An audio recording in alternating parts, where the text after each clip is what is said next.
మీరు హోంమంత్రిగా ఫ్లాప్. ఈ రోజు ఫ్లాప్ అయిన హోంమంత్రి కాబట్టి పోనీ పాయకరావుపేట ఎమ్మెల్యే అని పిలుద్దాము అంటే మీకు ఓట్లేసిన ప్రజలే మిమ్మల్ని ఈ రోజు చీకొడుతూ ఉన్నారు.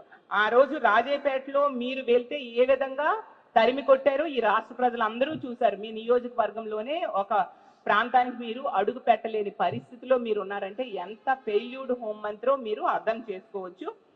ఈ రోజు తీసుకుంటే మొన్ననే ఈ కూటమి వాళ్ళు సిఐఏ సమ్మిట్ చేశారు. దేశంలో ఉన్న పారిశ్రామిక దిగ్గజాలు ఎవరు రాకపోవడం వల్ల. ఎందుకంటే ఇలా ఉంది లా అండ్ ఆర్డర్ ఈ రాష్ట్రంలో. ఈ కూటమి ప్రభుత్వం అధికారంలోకి వచ్చాక ఎవరు రాకపోవడం వలన పాత ఎంఓయూల్నే మళ్ళీ రిపీట్ చేస్తూ ఆ సమ్మిట్ ఏదో నిర్వర్తించాం తూతూ మంత్రంగా అని చెప్పుకునే పరిస్థితిని ఈ రోజు ఈ రాష్ట్రంలో కూటమి ప్రభుత్వం అధికారంలోకి వచ్చాక కల్పించారు. ఈ రోజు రాష్ట్రంలో సామాన్య ప్రజలకు రక్షణ లేదు, మహిళలకు రక్షణ లేదు, అలాగే పోలీసులకు కూడా రక్షణ లేదు, అలాగే లాయర్స్ కి రక్షణ లేదు, ఎవరికి కూడా రక్షణ లేని పరిస్థితి ఈ రోజు ఈ రాష్ట్రంలో నెలకొని ఉంది. కాబట్టి ఈ రోజు హోంశాఖ నివేదికలో 36వ స్థానానికి దిగజారిపోయింది అనేది తెలియజేస్తూ ఉన్నాను.